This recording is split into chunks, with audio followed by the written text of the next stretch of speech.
I'm Justice, aka Touchpad Warrior, and I finally completed the ARMS class trial. It was difficult, it took me way more attempts than I am proud of admitting, but it's done. I was super fucking thrilled. Here's the weapon. I'll show you it. It's pretty cool, that's the best transmog I'm trying to throw together. Holy crap, that was 4 years ago. Howdy folks, good morning, afternoon, evening, tea time, whatever the fuck time it is in your part of the world, and welcome back to the Touchpad Warrior YouTube channel. I'm your host, TB-Dubs, J-Dog, Ginger Snap. There we go, that one was better. We did the Mage Tower again.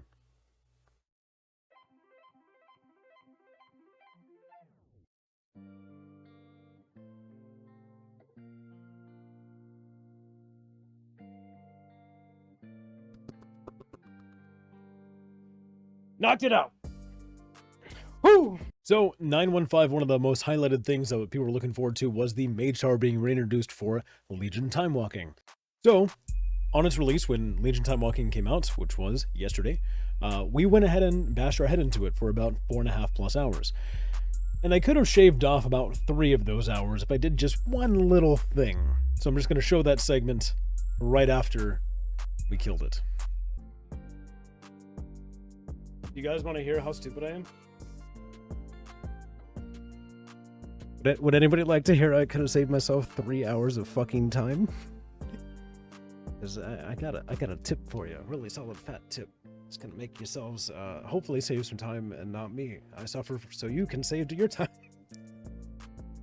Oh, sweet lord. All right, so if you look real carefully, right? And like your brain might think, oh man, I'm gonna fall off this shit. Well, you know what? You fucking don't. And with doing so, when you're patrolling very large mobs, you want to make sure you're dropping the pools as far to the outside edge as possible. So that way 50% of the sphere is actually covering negative space. I wasn't doing that. I was freaking out thinking I was going to fall off the goddamn ledge. So he was offset by about 2 feet, or as I like to say, 2 to 3 Tarn lengths, off to the side. So in doing so, when I'd get him to 20%, that's why I'd run out of ground coverage. So I just literally was backpedaling up against the wall, as I'm sure you saw that attempt, trying to make sure his position was right here instead of over here, which ultimately let me have more of an enraged timer to deal with. Because I think right there, what was our full time? Yeah, we were at 4 minutes and 35 seconds and we still had a pizza slice compared to the other attempts, you know? That's right. In all the prior attempts, I had been too close to the center of the circle, and when patrolling that mob around, I was not giving myself enough ground clearance by the end of it, which also shortened my soft and rage of the ground being covered by that damage. Really upset with myself, but at least we did knock it out. And so some of you folks may be new to the Mage Tower Challenge and Xylem. I'm going to give some tips for being a warrior in doing so. But before we go into it, if all you're after is the tier 20 recolor for your warrior, I would highly advise that you try out the Agatha challenge as Fury. I've been told by many other warriors that that challenge is a lot easier than doing the Xylem one. However, if you are trying to get the awesome new spell tome mount, you do need to do every single challenge. So hopefully this is some aid or use or help to anybody out there that wants to be an arms warrior while doing this. I'm not a great person when it comes to explaining this type of scenario. There's a lot of folks on YouTube that do a way better job of this. In fact, one of the best people that could do a boss explanation video would be RagingbeardedScot, which he also has a YouTube channel, and you guys should really check him out. He plays a Guardian Druid. He's fantastic at this stuff. And also, Darkmech does a great job breaking this stuff down, as well as many other YouTubers that play World of Warcraft. However, y'all are going to get the Touchpad Warrior version of breaking this down, which means I'm just going to voice over my own video a little bit here and there. So before going into some of the challenges of the encounter that you'll face, let's go over some of our equipment. I did not have a fully decked out character like a lot of folks did with Queen's Garnet gems and socketed gear from previous raid tiers. I used basically what I had and that I kept as trinkets or treasures from previous years. And also some trinkets that are current today, but I just didn't upgrade them. So I used as many sockets as I could have available, so I swapped out a legendary. Legendary effects and powers do not work, covenant abilities do not work, all that kind of stuff. So you just got your base gear. However, if you have a Heart of Azeroth, those stats are awesome. If you have the legendary cloak from last expansion, that is also pretty good. Also used a Getty because the blade effect on this was pretty dang strong for this encounter. It did help out quite a bit. Also used a power roaming crystal and IQD. This procs roughly 120-ish haste or crit. Really gnarly. And then various sockets and things and whatnot. Now, if we're going to go into talents, this is what I ran. Use Sudden Death, Stormbolt, Rend, Second Wind, which is huge. That is so vital for healing. Warbreaker, Avatar, and Dreadnought. There are some other possibilities that you can use during this encounter. Something that I actually did like to use was I did use War Machine and Massacre while initially going at this encounter. You also can swap out using Double Time for going in the in-between phase where he has a whole bunch of mirror images of himself. War Machine helps out when killing those frost shards, and then you get a little bit of movement speed. It's not so much about the rage, but the movement speed helps with connecting back to target. Then Massacre helps with burning down those mirror image ads in the in-between phase. When it goes into phase 2, where you are fighting the aberration, you can actually respec, and you can use a tome in the middle because you will leave combat, and you can talent into your Rend, Stormbolt, and Sudden Death. Those are some quick tips that I'd advise you of. One of the ways in how you counter the Comet Storm is you can use Sweeping Strikes and just burn them all down. While doing so, you're spamming Victory Rush. You'll get a Victory Rush per each one of those shards you kill, and you will out-heal it, using a little bit of defensives like Die with the Sword. Just spamming your Victory Rush until this thing runs out. If you touch any of these, you will get one shot. That is option A of dealing with shards. Option B, you have him offset after you interrupt one of his Frostbolts. He will move, and you can heroic leap all the way over. You do have to make sure you jump, otherwise you will clip into those beams and they will one-shot you. Now dealing with the mirror image phase. Try to position yourself in the center, regardless of where you are, and kill one really quick. They have a low amount of health, one mortal strike and an overpower will do it. You want to sit in the sphere until you find out his location. It will have a sparkly annotation right over there. You can see where the cursor was. That will show where he is. You have to get to that target. If you are a High Mountain Tauren, haha, you can bull rush it. You can also use charge in between to those independent mirror images, and you can also use heroic leap. I typically like to save my heroic leap for the end. This would be the opportunity where you would want to have Double Time as your talent choice, so that way you can use 2 charges to get to target and then use heroic leap to land on top of him. You want to spend as little time in that phase as possible. At this point, he'll just be rotating between Arcane and Frost phases. You already know how to deal with Frost. Arcane, the only thing you really have to worry about is him using his draw power. You just save your pummel for that. The Arcane Barrage doesn't hit that hard, and you can just Spell Reflect as much as you'd like. We have not made a mention of it yet, but this Shadow Barrage phase happens during this little segment, below 80%-ish. The key thing that you want to look out for where they're going to be facing in a direction is 2 dots. It's like eyes looking at you. That's the direction they are going, or also where his hand is placed. However, sometimes where he places his hand isn't exactly where they're launching towards, but you want to look for those 2 dots and position yourself accordingly, just stagger between them. So let's talk about phase 2. When you get Xylem down to 10%, he will spawn the Corrupting Shadow. This is what matters. You have a soft enrage that's going to happen throughout the room. The Corrupting Shadow will drop a basically pool of death by his feet that grows outward. So you want to hug the outside wall as much as possible, as I described earlier in this video, and just slowly drag him along at the edge. The only other thing you have to worry about in this phase is making sure you don't die, obviously. But this right here, the Seed of Darkness, you want to wait until the last possible second to rush out and drop those 3 ads. Use Piercing Howl, Sweeping Strikes, Mortal Strike, and just go through a basic rotation. They're actually a lot easier to kill with this new version of the Mage Tower than they were back in the day. Those were kind of a damage check. You just go up and around through those, well, the edge of the room. And that's it. It just keeps going through it. Go through a standard rotation. We'll skip on by a little bit. Do you like the sound effects and my shitty editing skills? Nice. Nice. Cool. So now you can see we're at the very edge here. It's literally just a bot. And I just have barely a pizza slice remaining. also to mention, you do want to be having drums in this. You can then get an extra 15% haste and use some strength potions. They actually give you quite a bit of strength. In fact, there's one that gives you, I believe, 87 strength, and another one that can give you 107 strength. Those are huge. It's quite a damage modifier. That'll help you meet the damage check so you have as much space as possible. The difference in tagging him along the outside room, as I did on this attempt where I did kill it, and prior, is it helps with adding an additional about 15 to 20 seconds of time to have damage throughput on him. Nice. Good applause, Justice. Good applause. There you go. This roughly breaks down all the things and stuff. Obviously, it's going to be you going through the trial, bashing your head into it a little bit, and then figuring out how those mechanics really play.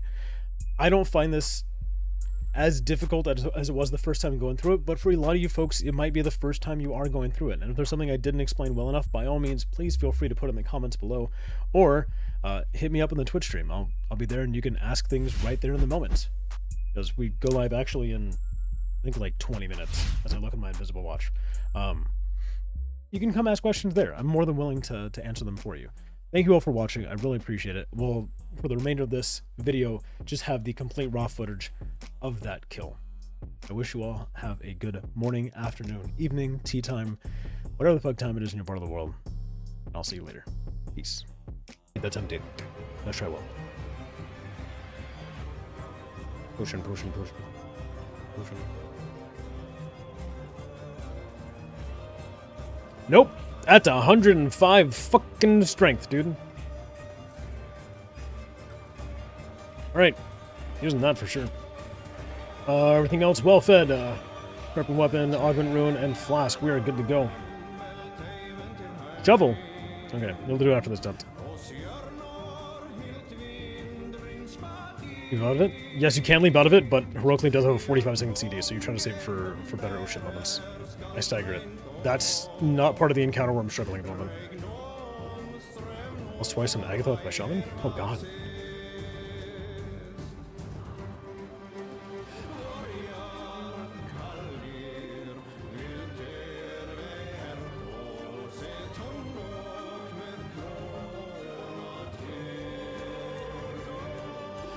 Windstorm.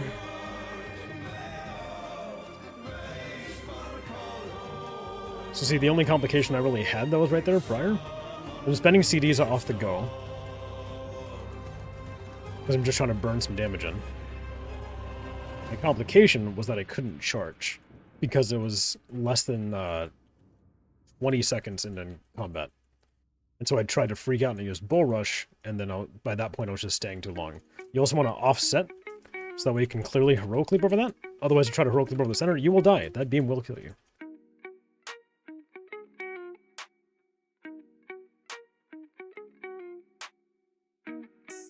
Now we're going to let me cancel auto attack macro, so that way after I use fear, it doesn't immediately break it. That way second wind can heal me up.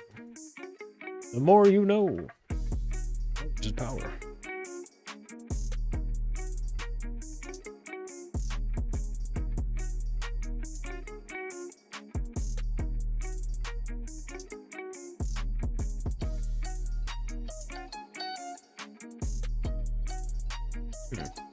Awkward. Stop that, friend.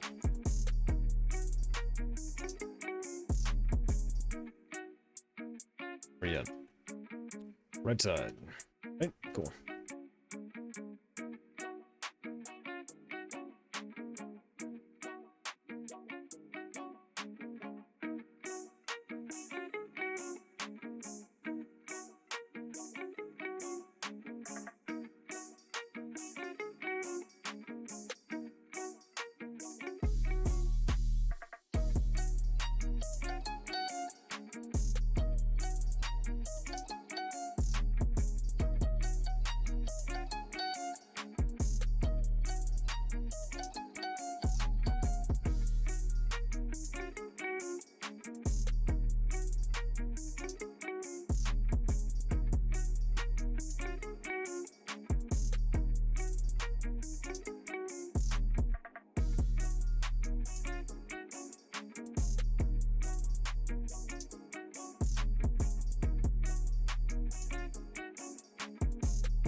It's a hairy one. Okay.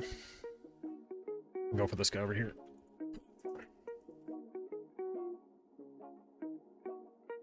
And then... we definitely got a leap space for that one.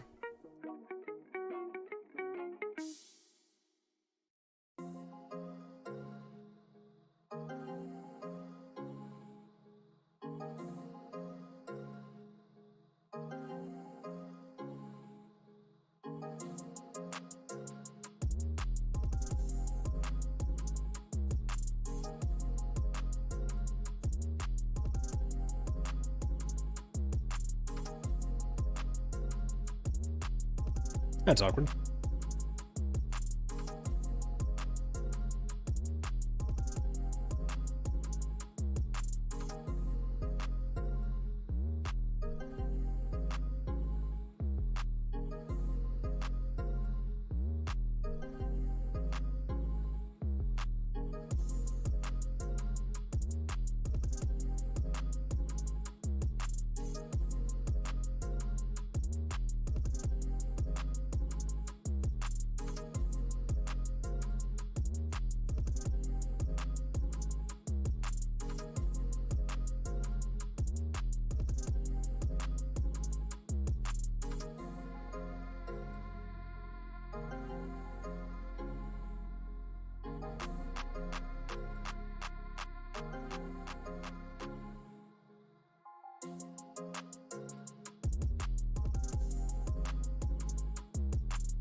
Phase? Is he not gonna phase?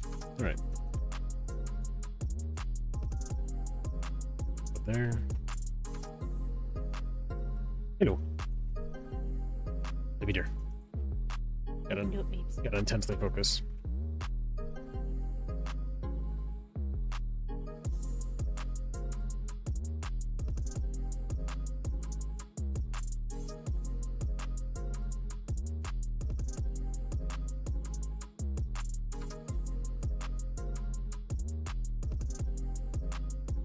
Ooh, that should be fun.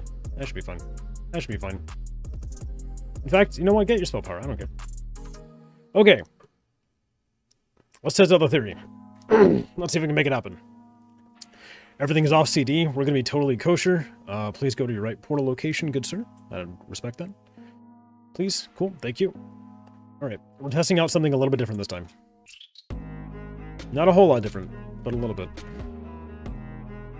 I'm gonna feel like a fucking idiot if this lands it.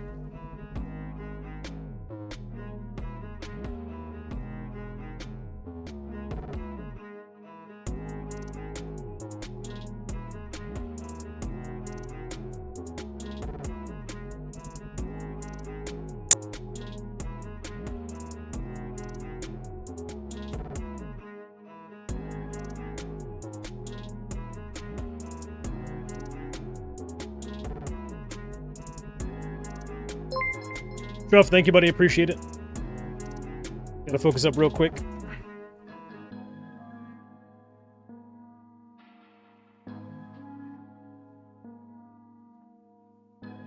Thank you, good sir. Thank you for the follow. You can hear it at least. I'll stay focused, but I appreciate the follow.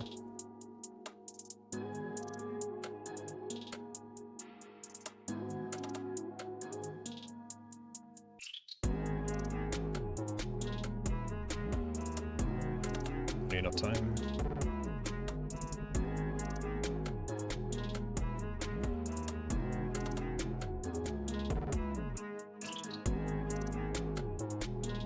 What's percentage? Oh, fuck yes. Okay, cool.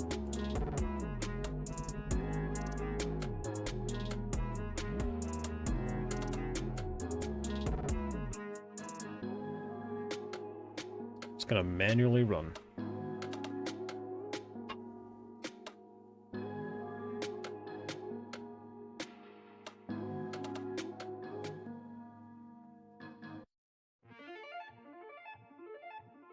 Not the best positioning, that's fine though.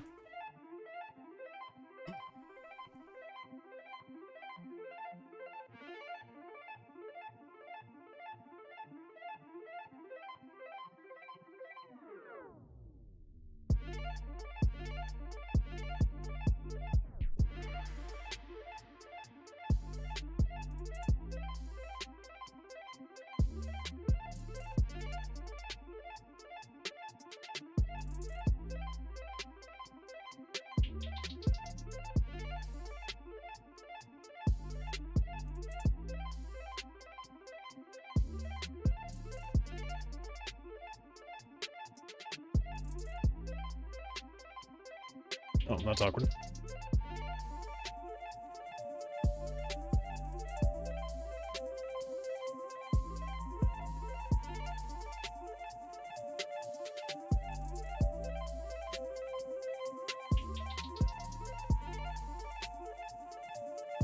Oh, Getty procced on it. That's super awkward. That's okay.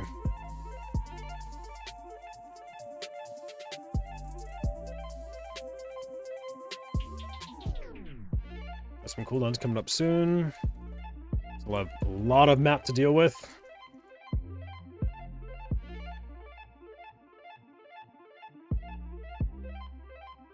Dude, wait, did I use drums? I did use drums. I'm stupid. Never mind. I was like, oh, yay, look, drums.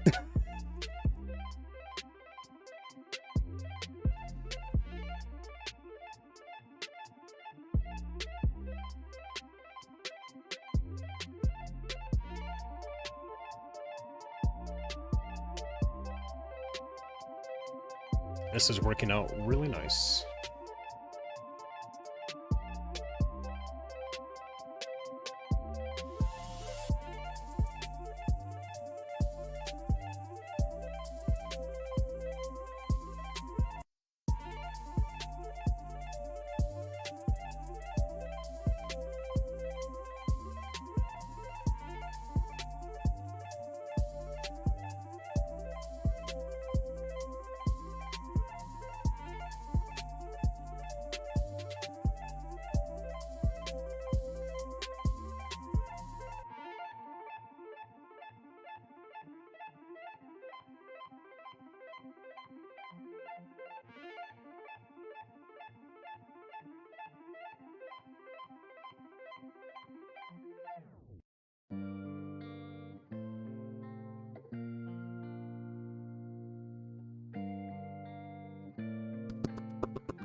Hi. Did you make it to the end of the video?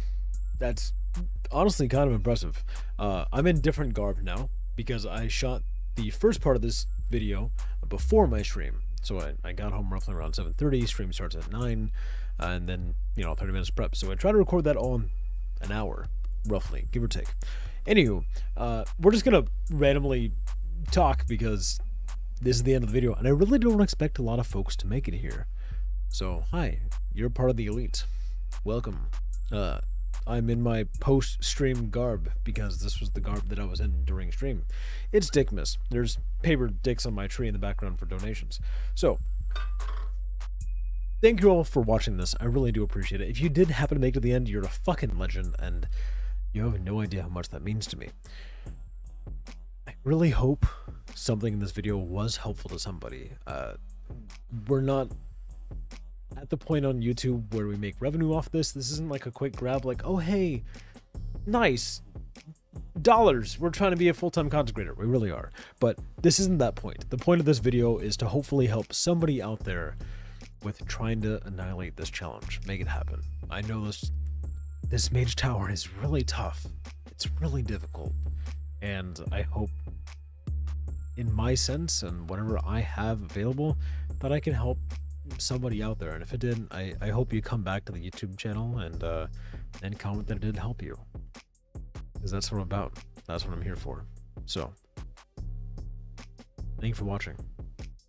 Really, genuinely, if you made it this far, you have no idea how much that means to me. Been doing this shit for 6 years. I went from being a culinary prodigy at 19 to being a shift manager at a coffee shop at 29. It's rough. Life's rough. At the start of this video, you saw 25-year-old me. He was a little more hopeful. He was. And after 4 years of hard work, we're still not there. But I really hope we can be one day. I hope this is all I do. I hope all I do is that I go live on Twitch and make somebody's day just a little less shittier. Give them a laugh. Hopefully provide some kind of content or information to help them make their challenges in life or in game a little easier. Or at least to not feel alone. That's it. I hope you saw this, and if you did, Please consider tossing a follow on Twitch. I'd greatly appreciate it. That's where we'll dedicate most of our time towards. Aside from that, we have Instagram. Instagram's my primary source of social media. We have like 18,000 followers on there. Really prideful of that. It's nice. And then Twitter, because for some reason I've been blowing up a lot lately on Twitter. I really appreciate the love, folks. I do. Like I said, I've been at this for a while. And if you heard some weird knocking in the background, those are my chinchillas. I have two, named Sarafang and Gimli. They're now in this room, so you'll hear random knocks of wood every once in a while during the stream, and probably during recordings, because I'm not a professional videographer or YouTube content creator. We're trying, man. We're trying. Wish you all a good night, or morning, or evening, or afternoon, or tea time. Whatever the fuck time it is in your part of the world. And I hope to see you soon. Bye.